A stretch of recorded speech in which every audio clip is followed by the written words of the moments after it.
Hello guys, magandang araw. So ngayon, magre-reading po ako ng transmitter. Bali, ang schedule po ng reading nito ng transmitter is from 6 o'clock in the morning, 10 o'clock in the morning, 2 o'clock in the afternoon, 6 p.m., 10 p.m., 2 a.m. So yan po, araw-araw po ganyan yung ginagawa. So magaan lang siya na trabaho kung alam mo yung trabaho. Kapag hindi nyo po alam, talagang mahirapan po kayo. So, kapag may troubleshoot po naman, ganun din po.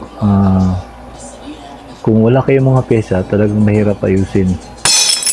Katulad nito, walang available ng mga pyesa. So, ang ginagawa ng mga engineers namin, modify. Modify lang. Kung hindi na makaya yung modify, so, kailangan i-request.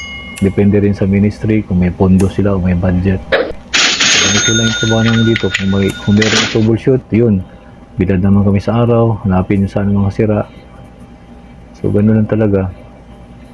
So guys, salamat sa pag-view. Please comment and share. Keep safe everyone. Have a nice day. Bye!